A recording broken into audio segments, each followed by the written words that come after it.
కొంచెం ఒక్క నిమిషం సెట్ చేస్తున్నాను.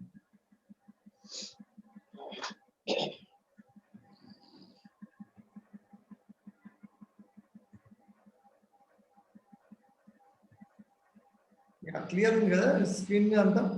ఓకే అన్న, క్లియర్ అన్న. మన ఇప్పుడు regarding the prayer, how we can have a prayer which is effective అని దాని గురించి నేను కొంచెం షార్ట్గానే తీసుకున్నాను. అందరూ చాలా ప్రసంగాలు విన్నాము, చేసినాము, వందల కొలది కాబట్టి రెగ్యులర్గా రొటీన్గా అంటే మనకు తెలిసిన విషయాలు రిపీట్ చేయదలుచుకోలేదు. కాకపోతే ఇటువంటి క్రైసిస్ టైంలలో మనం దేవుడు అంటే మనం ఎంత ఫోకస్డ్ ప్రేయర్ చేయగలిగితే అంత ప్రయోజనకరంగా ఉంటుంది. ఇప్పుడు మార్నింగ్ ప్రేయర్స్ కూడా మనం దాని గురించి ప్రయత్నిస్తున్నాము. సో బైబిల్లో ఉన్న కొన్ని ఇష్యూస్ గురించి నేను డిస్కస్ చేస్తాను, తర్వాత we can elaborate on that. మొదట అయితే ఏంటంటే ఫస్ట్ తెస్సలోనికైలో ఉన్నట్టు ఎడతెగక ప్రార్థన చేయడం అన్నది కదా. అయితే దీని బ్యాక్ డ్రాప్ చెప్తా నేను. యేసయ్య ఆరోహణమైనప్పుడు అక్కడ ఉన్న కొంతమందికి చెప్తాడు కదా, సర్వలోకానికి సర్వ సృష్టికి ప్రకటించడం. తర్వాత ఫస్ట్ అపోస్టలిక్ క్రీడ్ అవుతుంది. ఒక 3000 మంది రక్షింపబడ్డప్పుడు వాళ్ళు చేసేది ఏంటంటే 4 ఇంపార్టెంట్ పనులు చేస్తారు వాళ్ళు. ఆ 4 ఇంపార్టెంట్ ఏంటంటే అపోస్తలుల బోధయందు, సహవాసమందు, రొట్టె విరుచుటయందు, ప్రార్థన చేయుటయందు ఎడతెగక ఉంది. సో ఈ బేసిక్ 4 ఎలిమెంట్స్ ద్వారా ఇంపాసిబుల్ అనుకున్నది కూడా దేవుడి ద్వారా వాళ్ళ ద్వారా పాసిబుల్ చేసింది కదా. ఇప్పుడు ఆ ఫలితమే మనం ఇన్ని సంఘాలు ప్రపంచమంతా ఉన్నాయి. సో ఎడతెగక ప్రార్థన చేయడం అనేది మనం అలవాటు చేసుకోవాలి. అయితే సాధు సుందర్ సింగ్ అని ఒక మంచి భక్తుడు ఉన్నాడు, నార్త్ ఇండియాలో దివ్యంగా చేసిండు against Tibetan బార్డర్ల north.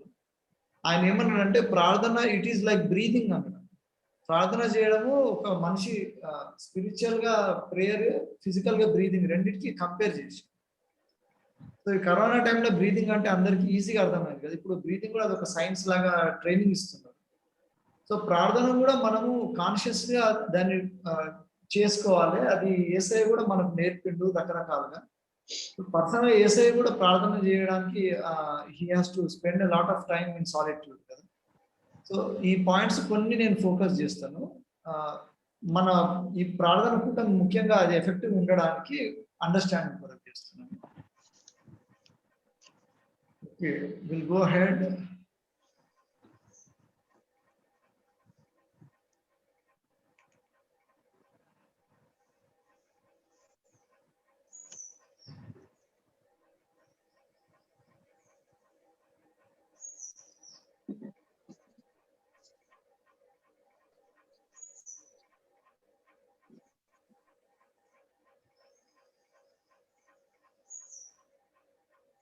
Okay, fine, clear వచ్చేసింది.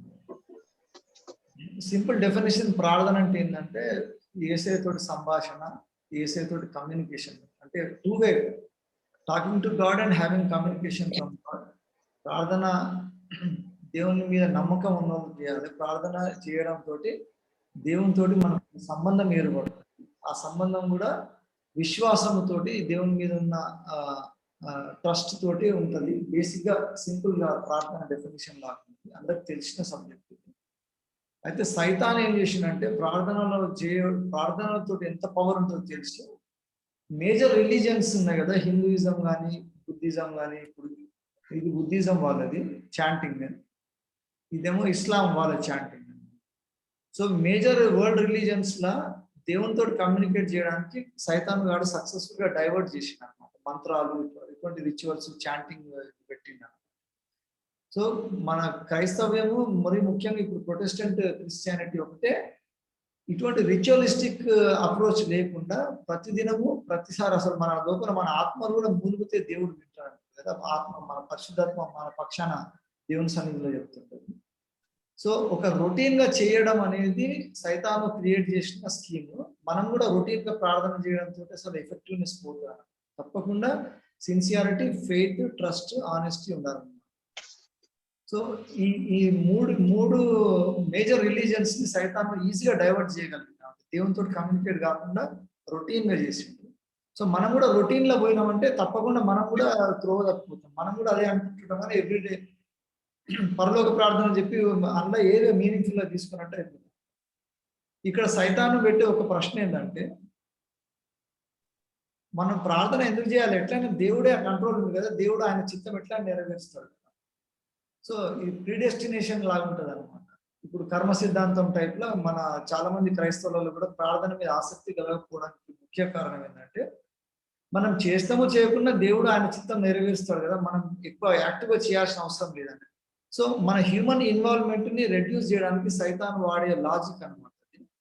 అది బైబిల్కి వెళ్ళి తీసి చెప్తాడు. దేవుడు అనుకున్న తప్పకుండా చేస్తాడు. దేవుడు ఎవరు స్తుతించకుంటే రాళ్ళు కూడా స్తుతిస్తాయి అంటారు కదా. అన్నప్పుడు మనం స్తుతించకుండా సైలెంట్గా ఉంటాం. సో మనల్ని ఇనాక్టివ్ చేయడానికి సైతాన్ బైబిల్కి వెళ్ళి వాడే ఒక ప్రశ్న ఇది. కాబట్టి ఈ ప్రశ్నకు మనం తప్పకుండా ప్రాపర్ జవాబు చెప్పుకోవాలి. సో మనం ప్రార్థన ఎఫెక్టివ్గా ఎట్లా చేయాలి, మన ప్రార్థన దేవుని దగ్గరికి పోయిందని మనకి ఎట్లా తెలియాలి, ఇవి కూడా చాలా ముఖ్యమైన విషయాలు. ఇవి మనం దేవుని సన్నిధిలో కూర్చున్నప్పుడు మనకు ట్యూన్ కలిసినప్పుడు అర్థమవుతుంది అన్నమాట. సో ప్రార్థన చేసినప్పుడు మనము ఇప్పుడు మనం అందరం సామూహిక ప్రార్థనలు చేస్తున్నాం కదా. అయితే యేసయ్య కూడా సామూహిక ప్రార్థన చేసిండు, తర్వాత ఒక్కడ ఏకాంత ప్రార్థన కూడా చేసిండు కదా. సో ప్రార్థనలు రెండు రకాలుగా ఉన్నది. ఒకటేమో వర్టికల్ ప్రేయర్, స్ట్రైట్ మనము పర్సనల్ గా దేవునితో చేసుకుంటాం అనమాట. ఇంకొకటి మనము మన సొసైటీ కమ్యూనిటీతో కలిసి దేవుని పక్షాన్ని చేస్తుంటాం. సో ఈ హారిజాంటల్ ప్రేయర్ ఉన్నది కదా, మన కమ్యూనిటీతో కలిసి కుటుంబాలతోటి సంఘంతో కలిసి చేసే ప్రార్థనలో బలం ఉండాలంటే తప్పకుండా మన పర్సనల్ ప్రార్థనలోనే అది సాధ్యమవుతుంది. మనకు పర్సనల్ గా దేవునితోటి సన్నిహిత సంబంధం ప్రార్థనలో లేకుంటే మనం కమ్యూనిటీగా కానీ సోషల్ గా కానీ మన గ్రూప్ గా చేసిన ప్రార్థనల బలం ఉండదు. కాబట్టి సైతాన్ ఏం చేస్తాడంటే, ఈ మనం కలెక్టివ్ గా ఇప్పుడు ఆదిమ సంఘం కలిసినట్టు ఎడతెగక ప్రార్థించింది కదా వాళ్ళందరూ, అపోస్తలుల బోధన సహవాసం అంటే ఆ సహవాసము ప్రార్థన ఈ రెండింటిని డైల్యూట్ చేయడానికి మన వర్టికల్ ప్రేయర్స్ ని డైల్యూట్ చేస్తాం. అందుకే ఏకాంత ప్రార్థన లేకుండా మనము సామూహిక ప్రార్థన చేయడంలో మనము ఆ ప్రార్థనకున్న శక్తిని తక్కువ చేస్తామండి సైతం. కాబట్టి వర్టికల్ ప్రేయర్ చేయడం ఎంత ఇంపార్టెంట్ అంటే, వర్టికల్ ప్రేయర్ చేయడానికి దేవుడు ఇప్పుడు మన పాత నిబంధనల్లో యేసయ్య మనకు ఇచ్చిన మోడల్ అన్నమాట. సో దేవుడు ఒక టాబర్నకిల్ మందసము ఉన్నది, అక్కడ పరిశుద్ధ స్థలం అతి పరిశుద్ధ స్థలం, దానికి పోక ముందు ఇట్లా ఉండాలి, తర్వాత బలిపీఠం ఉంటది. ఈ క్లెన్జింగ్ ప్రొసీజర్ అంతా కూడా మనకు స్పిరిచువల్ గా ఇప్పుడు మన ప్రార్థనలు అవసరం ఉంటుంది. సో బల్ల దగ్గరికి పోవాలన్నా కూడా, లేకపోతే దేవుని ఇప్పుడు క్యాండిల్ స్టిక్ ఉన్నది, ప్రతి ఇది అంటే ఎక్కువ టైం పడుతుంది. కానీ ఈ మోడల్ ఎగ్జాక్ట్లీ మనం ప్రతి ఒక్కరు మన హృదయాన్ని కంపేర్ చేసుకుంటే, దేవుడు మన హృదయం ఒక ఆలయం కింద చూసుకుంటే ఆ డిజైన్ ఇప్పుడు ఈ పరిశుద్ధ టాబర్నకిల్ డిజైన్ సేమ్ ఉందన్నమాట. కాబట్టి ఇక్కడ సైతాన్ డివైడ్ చేశాడు. అవుటర్ కోర్ట్ దగ్గర తర్వాత లోపలికి పోనీయాడు అనమాట. ఈ ఫస్ట్ వేలు దాటి లోపలికి హోలీ ప్లేస్ కి పోనీయాడు సైతాన్. వీలంత వరకు ఈ ఎంట్రీ ఉంటుంది కదా, ఇక్కడ ఈ ఎంట్రీ దగ్గరనే ప్రాబ్లం క్రియేట్ చేస్తాడు అనమాట.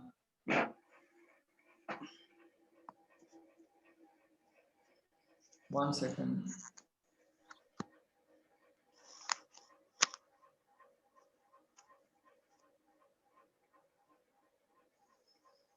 క్లియర్. అయితే ఇప్పుడు మనము ఇక్కడ అవుటర్ కోర్ట్ నుంచి మళ్ళీ హోలీ ఆఫ్ హోలీస్ కి పోవాలన్నమాట. ప్రార్థనలో డైరెక్ట్ ఇక్కడ నుంచి మన దేవుని సన్నిధి అంటే పరలోక గర్భగుడి అనొచ్చు ఒక విధంగా చెప్పాలంటే. అంతవరకు మన మైండ్ పోవడానికి రెడీ చేయడం అనమాట సైతాన్. తప్పకుండా సైతాన్ అక్కడ ఇన్వాల్వ్ అవుతాడు అన్నమాట.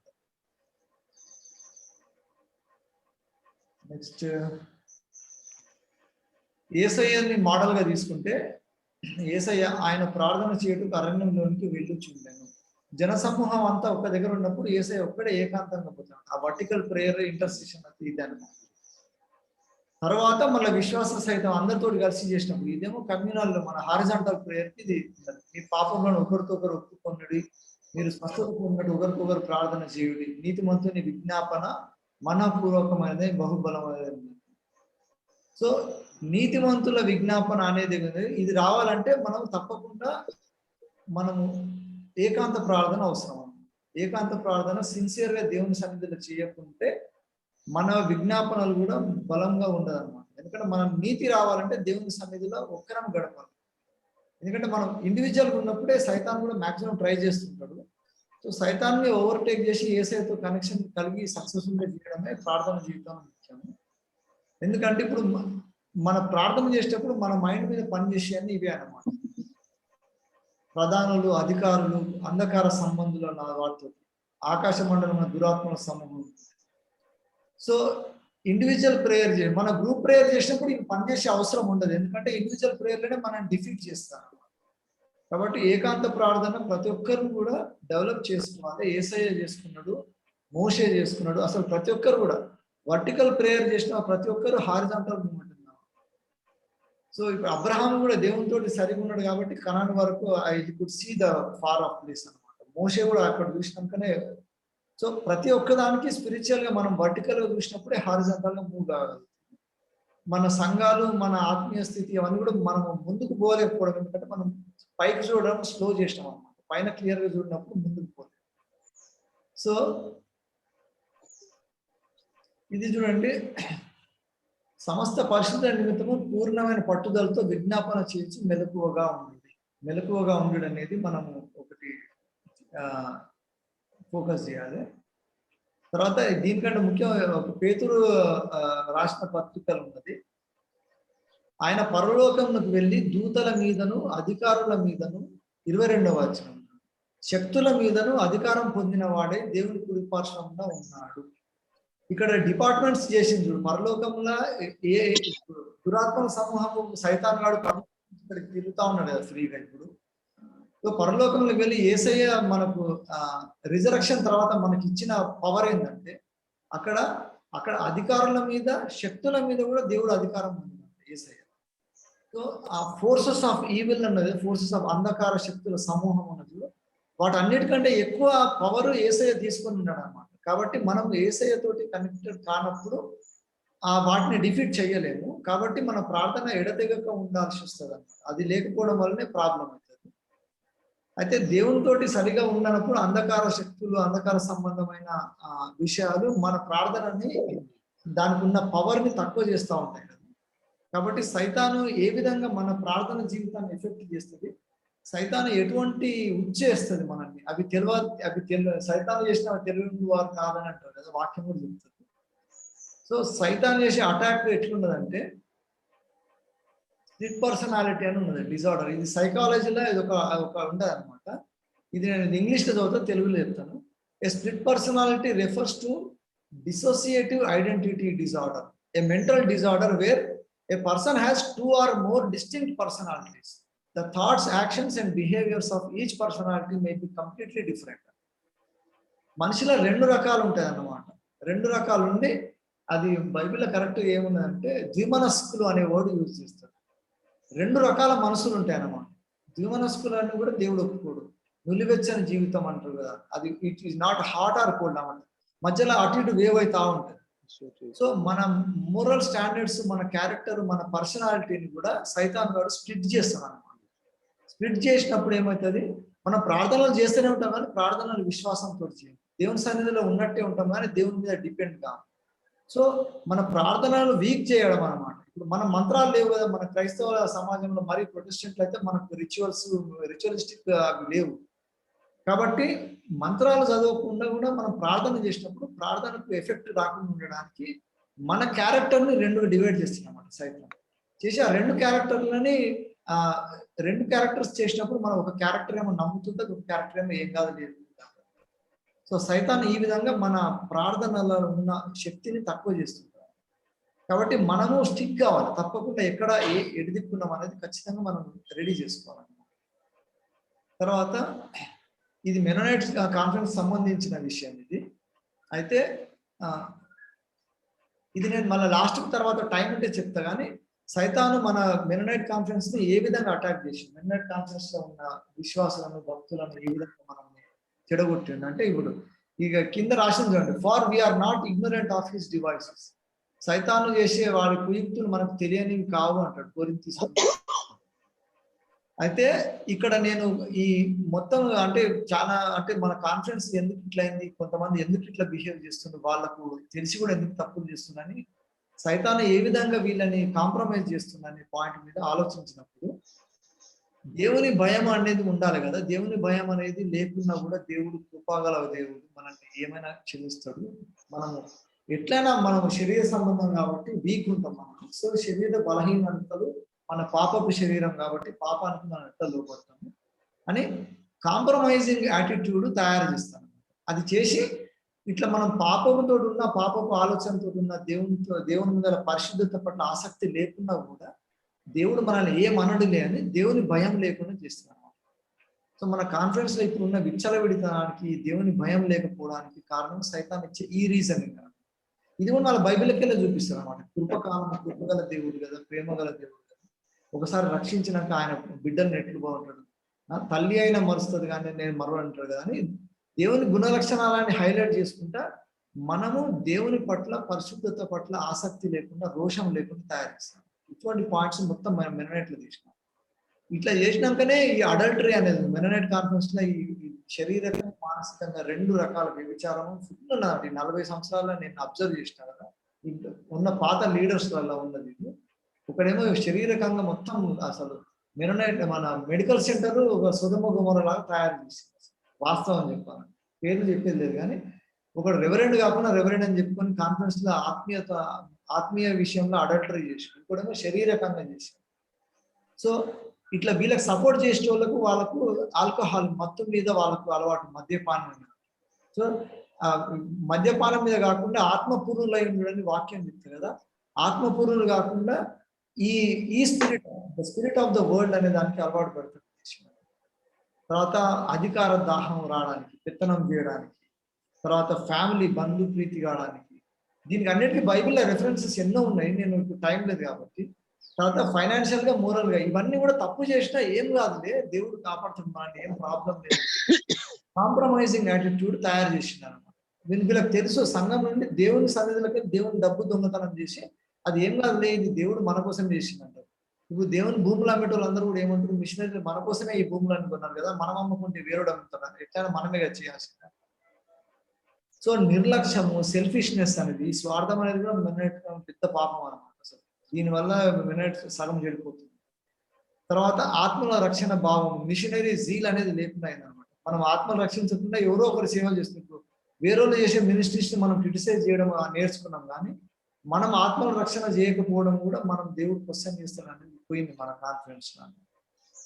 తర్వాత ఇదంతా దేవుడు ఏర్పరచుకుంటూ మనం అందరం కలిసి దేవుని కోసం ఏక తాత్పర్యంతో పోవాలనే కాన్ఫిడెన్స్ అనే దాన్ని, డిఫరెన్స్ అనే పాయింట్ తీసుకొచ్చారు. సంఘాలన్నీ కూడా డిఫరెన్సెస్ ఉన్నాయన్నమాట. సో ఈ విధంగా సైతాను వాడు మన కాన్ఫిడెన్స్ ని రకరకాల మనుషులు రకరకాల వ్యసనాల కింద తీసుకొచ్చినాము. దీనికి అన్నిటి కూడా మన బైబిల్లోకి వెళ్ళి జస్టిఫికేషన్ ఇస్తా పోయినారు. ఇదంతా ఎందుకు పాసిబుల్ ఏంటంటే వీళ్ళ ఎవరు కూడా ఏకాంత ప్రార్థన చేసిన వాళ్ళు లేరు. నేను ప్రతి ఒక్కరు వీళ్ళని మైక్ పెట్టి అడగండి, దేవుని భూములు అమ్మేటోళ్ళని కానీ ఇట్లా చెప్పేటోళ్ళు గొప్ప వాక్యం చెప్తుండొచ్చు, కానీ వీళ్ళకు దేవుని సన్నిధిలో గడిపి వాళ్ళ జీవితాలని దేవుని సన్నిధిలో ఒకవేళ చెక్ చేసుకోవాలనే హ్యాబిట్ సైతాన్ ఎప్పుడు తీసేసినాను. కాబట్టి వాళ్ళ లోపల మన మనస్సాక్షి అనేది వాత పడిపోయి అసలు మనస్సాక్షి పని చేయకుండా తయారు. అందుకే ఇప్పుడు కూడా ఎంత తెగించి చేస్తుందంటే మన కాన్ఫరెన్స్ లో. అందుకని ఇప్పుడు మనం ప్రేయర్ మూవ్మెంట్ తీయవలసిన అవసరం ఉందన్నమాట. సో ప్రేయర్ గురించి చాలా విషయాలు ఉన్నాయి, కానీ ఈ కోర్ ఇష్యూస్ అన్నమాట. మనం ప్రతి ఒక్కరము మనం కూడా ఇవాల్యుయేట్ చేసుకోవాలి, లేకుంటే మనం కూడా ఈ పాపాలలో పడిపోతాం. ఈ పాపాలలో పడిపోయిన ఒక దేవదూత గురించి ఇక్కడ యెషయా 14వ అధ్యాయం వాడిని పడేసింది కూడా ఎక్కడ అంటే ఇది బబులోను డొమినియన్. ఇప్పుడు మన ప్రదేశాలన్నింటి మీద కూడా సైతాన్ అంధకార శక్తులు ఒక్కొక్క ఏరియాని ఆపరేట్ చేస్తా ఉన్నాయి కదా. ఇప్పుడు ఈ యెషయా 14వ గ్రంథం నుంచి బబులోను సంబంధించిన ప్రవచనంలో చెప్తున్నాం. అక్కడ బబులోను రాజు కాదు కదా, బబులోను రాజు ఎవరని చూస్తే ఆ బబులోను రాజుకు ఈ మేఘ మండలం మీద ఎక్కేదాన్ని మహోన్నతుని సమానంగా చేసుకోవాలి. ఇదంతా బబులోను రాజు గురించి ప్రవచనం కాదు, ఆ బాబేల్ అనే ఏరియాలో ఉన్న ఈవిల్ ఫోర్సెస్ గురించి ప్రవచనం చెప్తుంది అనమాట. అదే విధంగా యెహెజ్కేలులో చూసినప్పుడు ఇది తూరు అనే ఉంటుంది, తూరు రాజు అని ఉంటాడు, తూరు రాజు గురించి చెప్తుంది. అది కూడా అంధకార సంబంధమైన శక్తి. అట్లా మన కాన్ఫరెన్స్ లో కూడా మన ఇంటి మీద కూడా మన చర్చెస్ మీద కూడా అంధకార శక్తులు కరెక్ట్ గా పనిచేస్తున్నారు. ఒక్కొక్క ఏరియాను ఒక్కొక్కటి డొమినియన్ లాగా షేర్ చేసుకుంటున్నారు. తీసుకొని మన ప్రార్థనలకు దేవుని సన్నిధి పోకుండా అవి అడ్డమిస్తున్నాయి. సో ఈ అంధకార శక్తులని వీటితో మనం పోరాడాలి అని మన పౌలు భక్తులు చెప్తున్నారు. సో ప్రకటన గ్రంథంలో వచ్చినప్పుడు పెర్గమ అనే సంఘం ఉన్న చూడు, అక్కడ కూడా చూడండి 13వ అధ్యాయం 13వ వచనంలో చూడండి, ప్రకటన గ్రంథం 2వ అధ్యాయం. సాతాను సింహాసనం ఉన్న స్థలంలో నీవు కాపురం ఉన్నావని నేను ఎరుగుదును. ఈ సంఘము సైతాను సింహాసనం ఉన్న స్థలంలో కాపురం ఉన్నదని అంటుంది. మరియు సాతాను కాపురం ఉన్న ఆ స్థలంలో నా యందు విశ్వాసులై ఉండి నన్ను గూర్చి సాక్షి అయిన అంతిపైన వారును మీ మధ్యలో చంపబడిన దినంలో నీవు నా నామమును గట్టిగా చేపట్టి నా యందు విశ్వాసమును విసర్జింపలేదని చెప్తుంది. ఇదనమాట టెస్టిమనీ. సో మనం ఉన్న ప్లేసెస్ ఉన్నాయి కదా, మన ఆఫీస్ ప్లేస్ కానీ, మనం ఏకాంతంగా ఉన్న ప్లేస్, వీటన్నిటి మీద అంధకార శక్తులు పనిచేస్తూ ఉంటాయి. వీటితోటి మనము కొట్లాడాలి. మనము ఈ భూమి మీద ఏది బంధిస్తే పరలోకంలో బంధిస్తాం అన్నాడు, ఏది విడుదల చేస్తే అది విడుదల చేస్తాను కదా. బంధించేది ఏది బంధిస్తాం? మనం బంధించేది కూడా ఉన్నది కదా, మనకు దేవుడు ఇచ్చింది ఆ పవర్. మనం బంధించడానికి మనకు ఇంట్రెస్ట్ కలగాలని. ఇది లేనప్పుడే మన ప్రార్థన జీవితంలో పవర్ ఉండదు అనమాట. ఆ విశ్వాసం లేకుండా ప్రార్థన చేస్తాం కాబట్టి సంఘాలలో కానీ మన ఉజ్జీవం రాకపోవడం, ఇదందరూ ఇటువంటి ప్రార్థనలే కారణం. దానియేలు గ్రంథంలో కూడా చూడండి, పారసీకుల రాజ్యాధిపతి ఆ పర్షియన్ కింగ్ మీద ఉన్న డొమినియన్, ఆ ఈవిల్ ఫోర్సెస్ గురించి ఈ దానియేలు గ్రంథంలో చెప్తుంది. ప్రకటనలో వచ్చేవరకే నూతన నిబంధన సంఘం మీద కూడా సైతాను శక్తులు పెరుగుతున్నాయని మనం బైబిల్లో చూస్తున్నాం. ఇక్కడ ఒక ఇన్సిడెంట్ ఇంట్రెస్టింగ్ ఉన్నది. అంటే how the evil is working among us. ప్రధాన దూత అయిన మిఖాయేలు అపవాదితో వాదించుచు మోషే యొక్క శరీరం గురించి తర్కించినప్పుడు, దేవుడు మోషేను ప్రిజర్వ్ చేస్తాడు కదా. దేవుడు రూపాంతరం చెందినప్పుడు మోషే వస్తాడు. మోషే తోటి దేవుడు అక్కడ ముచ్చటిస్తున్నట్టు బైబిల్లో ఉన్నది. మోషే చనిపోయినాక మోషే శరీరాన్ని కూడా కిడ్నాప్ చేద్దామని అంత సీరియస్ ప్లాన్ చేస్తున్నాడు. బికాస్ దాని తర్వాత గొప్ప పనులు జరగాల్సిన ఉన్నాయి. సో మోషే ఆత్మ కలిగిన వారు, ఏలి ఆత్మ కలిగిన వాళ్ళు మళ్ళీ అంత్య దినాల్లో రావాల్సి ఉంది. కాబట్టి సైతాను మిఖాయేలు దూత వచ్చి సైతాను తోటి అపవాదితోటి కొట్లాడతాడని యూదా పత్రికలో రికార్డ్ చేసింది. So evil forces are still working అనమాట. మన ఆలోచనల మీద. అందుకే మన మనసులో రెండు స్ప్లిట్ చేస్తా ఉందన్నమాట. భూమి మీద ఈ వాక్యం చూడండి, దేన్ని బంధిస్తారో అది పరలోకమందు బంధింపబడును, భూమి మీద వేటిని విప్పుదురో అవి పరలోకమందు విప్పబడును. మీరు ఇద్దరు తాము వేడుకొని దేన్ని గురించి ఈ భూమి మీద ఏకీభవించినాడు, అది పరలోకమందు తండ్రి వాళ్ళ దొరుకునని చెప్తున్నారు. ఈ ప్రామిసెస్ ని మనం ఓన్ చేసుకోవాల్సిన అవసరం ఉంది. మనం తప్పకుండా we have to bind the forces. నేను అందుకే మన కాన్ఫిడెన్స్ ని ఈ భ్రష్టు పట్టించడానికి 9 రకాల సైతాను ఫోర్సెస్ ని నేను మెన్షన్ చేసిన కదా. దీని ప్రభావంలో ఉన్న వాళ్ళందరినీ కూడా వాళ్ళ మీద ఈ ప్రభావాన్ని బంధించాలన్నమాట. మనం ప్రతిదినం ప్రార్థన చేస్తున్నాం కదా, మనం కాన్ఫిడెన్స్ కోసం ప్రార్థన చేస్తున్నాం, దేవాన్ని చేస్తున్నాం. ఏ పాయింట్ మీద చేస్తున్నాం అని చేయాలి. మన కాన్ఫిడెన్స్ ఉన్న తాగుబోతులు, వాళ్ళ మీద ఉన్న శక్తుల గురించి అని ప్రార్థన చేయాలి. స్పెసిఫిక్ గా ప్రార్థన చేయాలన్నమాట. ఈ అడల్టరీ అని ఉన్నది, వ్యభిచారం మనస్సు కలిగిన వాళ్ళ గురించి ప్రార్థన చేయాలి. సో ఇట్లా ఒక్కొక్క పాయింట్ మీద మనం చేసుకుంటూ పోవాలి. అప్పుడు మన కాన్ఫిడెన్స్ ని బంధించగలుగుతాం. ఈ ఈవిల్ ఫోర్సెస్ లేకుంటే వీటిని బంధించినంత కాలం ఇది మళ్ళీ తిరిగి వస్తూ ఉంటాయి. మళ్ళీ వేరే ప్యాకింగ్ చేంజ్ చేసుకొని మళ్ళీ సిస్టంలోకి వచ్చేస్తాయి. కాబట్టి ఇప్పుడు మనం మార్నింగ్ ప్రార్థన చేసేటప్పుడు మన ఏకాంత ప్రార్థనలో ఇవన్నీ దేవునితో చాలా చేసుకొని మనం అందరం కలిసి 2-3 కలిసి మనం మార్నింగ్ కూడా 1 hour ఏకీభవిస్తున్నాం కదా, అప్పుడు దానికి ఫలం ఉంటుంది. తప్పకుండా దానికి దేవుడు పరలోకమందున తండ్రి దాన్ని మనకు శాంక్షన్ చేస్తాడు. సో ఈ ప్రేయర్, ఇటువంటి ప్రేయర్ మనకు అవసరం. So vertical and horizontal simultaneous గా చేస్తూ పోవాలి. యోహాను 1వ పత్రికలో ఉన్నది, మీలో ఉన్నవాడు లోకంలో ఉన్నవాడి కంటే గొప్పవాడు కనుక వాడిని జయించి ఉన్నాడు.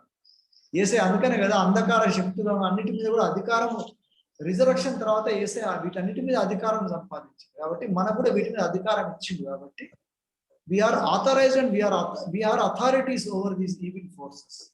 సో ఈ అథారిటీని మనం దేవుని సన్నిధిలో క్లెయిమ్ చేసుకున్నంత వరకు అది మన మీద అథారిటీ చూపిస్తుంది. కాబట్టి మన ఇన్ఫీరియారిటీ కాంప్లెక్స్ అనేది ఉన్నది కదా, పరిశుద్ధతతోటే దాన్ని మనం డామినేట్ చేసి దేవుని సన్నిధిలో మనము ఈ శక్తులతోటి కొట్లాడగలుగుతాం. when we cannot defeat these forces, ఈ అపవాద సంబంధమైన శక్తులన్నీ కూడా ఫిజికల్ గా వచ్చేస్తాయి. ఇది జనరల్ డైరెక్షన్స్ అనమాట. మనం ఒక్కరొకరు ప్రార్థన చేసుకున్నప్పుడు కూడా మన గురించి మనం చేసుకోవాలి. 5 రకాలుగా ప్రార్థన బైబిల్లో రెఫరెన్సెస్ చాలా ఉన్నాయి, కానీ నేను బ్రీఫ్ గా తీసుకున్నాను. మన గురించి మనం చేసుకోవాలి, మన ఇతరుల కొరకు చేయాలి, మన లీడర్స్ కొరకు చేయాలి, చర్చ్ లీడర్స్ కోసం, మన పొలిటికల్ లీడర్స్ కొరకు, తర్వాత మన లోపల ఉన్న వీక్ ఉన్న వాళ్ళు, శక్తిగా సిక్ ఉన్న వాళ్ళ గురించి చేయాలి. ఈ సిక్నెస్ కూడా స్పిరిచువల్ గా ఫిజికల్ గా రెండు ఉన్నాయి కదా, వాటి గురించి చేయాలి. తర్వాత pray for the youth and for the next generation అనమాట. ఎస్తేరు గ్రంథంలో ఉన్నది దాని గురించి. మన ఇప్పుడు memory of them should not perish among them. So మళ్ళీ వచ్చే తరాలకు పాత తరాల గురించి సంబంధం తెలిసి ఉండాలన్నమాట. సో వాటి గురించి, వాళ్ళ గురించి ప్రార్థన చేయాలి. ఇవన్నీ చేసినప్పుడు దిస్ ఈస్ ద ఫైనల్. ఈ ఒక్క మాటతోటి మనం సార్వత్రిక సంఘము, మన ప్రథమ అర్లీ చర్చ్ ఎంత సక్సెస్ఫుల్ గా వాళ్ళు మన దేవుని సేవను కొనసాగించారు. రకరకాల శ్రమల గుండా పోయిండు, అసలు రిసోర్సెస్ లేవు. సో దేవుడు ఇచ్చిన కమిషన్ అప్పుడు సర్వ సృష్టికి ప్రకటించాలంటే ఎట్ట ప్రకటించాలి, అసలు మేము ఎక్కడున్నాము, సృష్టికి అంత ఏడ తిరుగుతాం అనే క్వశ్చన్ రాలేవాళ్ళు. వాళ్ళందరూ కలిసి కూర్చొని చేసినవే 4 అనమాట ఇంపార్టెంట్. ఈ 4 కూడా మనము మిస్ కావద్దు, మన సంఘాలు కూడా మిస్ కావద్దు. సో ఈ 4టిని మన సంఘాలలో కూడా సైతాన్ని డైల్యూట్ చేసింది, బోధయంలో డైల్యూట్ చేసింది, సహవాసాన్ని డిస్టర్బ్ చేసింది. రొట్టె విరచడం అనేది ఒక చిన్న ఇది మన టెంపుల్లలో పోయి వాడు ఏమంటారు ప్రసాదం తీసుకొని తీర్థం తాగి వెళ్ళిపోయినట్టు మామూలుగా ఇట్లా క్యాజువల్గా అయిపోయింది అనమాట. దేవుని సన్నిధిలో రొట్టె విరవడం అనే దానికి ఉన్న ఇంపార్టెన్స్ తగ్గిపోయింది అనమాట. ప్రతి వారం ప్రతి దినం కూడా ఎగిరిసే అనుభవం పోయింది. ఇప్పుడు నెలకోసారి చేస్తున్నారు, అది కూడా రిచువల్స్ లాగా అయిపోయింది. ప్రార్థనలు చేయడానికి కూడా మనం ఎడతెగకుండా. సో ఈ 4 ఎలిమెంట్స్ని మనము పర్సనల్గా మన సంఘంలో కూడా మనం చేసినప్పుడు మన చేసే ప్రార్థనలకు ఫలితం వస్తుంది. మనం చేసే ప్రతి ప్రార్థన దేవుడు అక్కడ నుంచి ఆమెనంటాడు. ఇన్స్టెంట్ రిజల్ట్స్ రావడానికి ఇదే మనకు కరెక్ట్ ప్రొసీజర్. దీనికోసం మనం చేయాల్సింది ఏంటంటే దేవుని నుండి మనం ఆలోచనలను గ్రహించాలి. అట్లా గ్రహించాలంటే ఒకరికొకరు మనం శుద్ధి చేసుకోవాలి, ఒకరికొకరు మనం ఎంకరేజ్ చేసుకోవాలి. శాంక్టిఫైయింగ్ వన్ అనదర్ అనేది పోయింది మన కాన్ఫరెన్స్ కూడా. ప్రతి ఒక్కరు నా గురించి ఏమైనా చెప్పుకుంటే, నా లోపం చెప్తే 10 మంది చెప్పి నన్ను నెగిటివ్ చేస్తారు అనేది వచ్చింది. ఒకప్పుడు అట్లా లేకుంటే కాన్ఫరెన్స్ గా ఎవరికి ప్రాబ్లం ఉన్నా మొత్తం ఒక కుటుంబానికి ఆ ఫీల్డ్ లో ఉన్న అందరూ వాళ్ళ సొంత ప్రాబ్లం లాగా డిస్కస్ చేసుకొని సహాయం చేసుకున్నారు ఒకరికొకరు.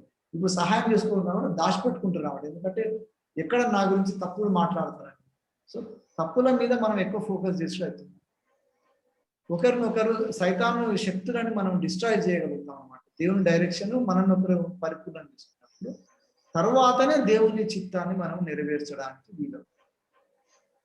కాబట్టి మనము ఎడతెగక ప్రార్థన చేయాలి. ఇది చాలా ముఖ్యమైన అవసరం. ఎంతో ఎలాబరేషన్స్ ఉన్నాయి కదా, ఎబ్బేజ్ చేసిన ప్రార్థన, అది మూసే చేసిండు, ఏలియా చేసిండు, దానియేలు, ఇవన్నీ అందరికి తెలుసు, మనకు ఈజీగా రిఫరెన్సెస్ ఉన్నాయి. సో ఇప్పుడు ఎవరు గన్నం పాలు చేసిన ప్రార్థన అని దేవుడు ఎప్పుడన్నా అనగలగా? ఇక్కడ ఉన్న ప్రతి ఒక్కరు మీరు ఆ ప్లేస్ లో మనల్ని పొజిషన్ చేసుకోవాలి. నేను చేసిన ప్రార్థన అని కూడా దేవుడు రేపు నాడు చెప్పగలగాలి. 10 మంది అనుకోవాలంటే ఈయన చేసిన ప్రార్థన. నేను దేవరకొండ సాక్ష్యం చెప్పగలుగుతాను. మా ఒక మిషనరీ రెవరెండ్ ఓత్ అని ఉండే దేవరకొండ దగ్గర ఒక గుట్ట మీద పోయి, ఆ గుట్ట మీద నుంచి ఆ దేవరకొండ మొత్తం చూసి, ఈ ఊరంతా నాకు రక్షణ కలిగింది, ఈ ఊరు నాకు ఈ దేవా అని ఈ ఊరి ఆత్మల గురించి ప్రార్థన చేసి, ఇప్పుడు కూడా ప్రతి ఈస్టర్కి అక్కడ పోతున్నాం. కానీ మిషనరీస్ అట్లా క్లెయిమ్ చేసుకున్నాం, దేవుని కోసం ప్రార్థన చేసి. ఇట్లా మనం కూడా తప్పకుండా మన కుటుంబాల మీద, మన కులం సమాజం మీద, మన కాన్ఫిడెన్స్ మీద మనం ప్రార్థన చేయాలన్నమాట. We have to claim. రేపు నాడు అనాలి, నెక్స్ట్ జనరేషన్ వాళ్ళు మన సంఘంలో ఒకరు సాక్ష్యం చెప్పాలి, ఫలానోడు చేసిన ప్రార్థన లాగా మనం చేయాలని. మన ప్రార్థన కూడా ఒక ఎగ్జాంపుల్ లాగా బైబిల్లో దేవుని గ్రంథంలో లిఖితం అయి ఉండాలి. నిన్న మొన్ననే రెఫర్ చేసిన ప్రకటన గ్రంథంలో ఉంది కదా, 24 పెద్దల మధ్యలో వాళ్ళ చేతిలో ఉన్న సువర్ణ ధూపార్తులే మన ప్రార్థనలు అని చెప్పి, మన ప్రార్థనలు అట్లా గోల్డెన్ వెసల్స్ లా ఉండాలన్నమాట. దేవుని సన్నిధిలో అంత ప్రశస్తంగా ఉండేటట్టు, అంత ప్యూర్ ప్రార్థన చేసేది మనం నేర్చుకోవాలన్నమాట. అది నేర్చుకోవాలంటే మనము ఆయన కాడి కింద దీన మనస్కులమై ఉండాలి. బలమైన కాడి అంటారు చేసేది, ఆయన అంత పవర్ఫుల్. ఆయన కింద దీన మనస్కులు ఉన్నప్పుడు మన ప్రార్థనలు దేవుని చిత్త ప్రకారం ఉంటుంది. ఇటువంటి ప్రార్థనలు మనం అందరం ఎదగాలని ఒకరికొకరు మనం ఎంకరేజ్ చేసుకున్నాము. ఇంత టైం ఇచ్చి మీరు విన్నందుకు thank you for your time. Very nice.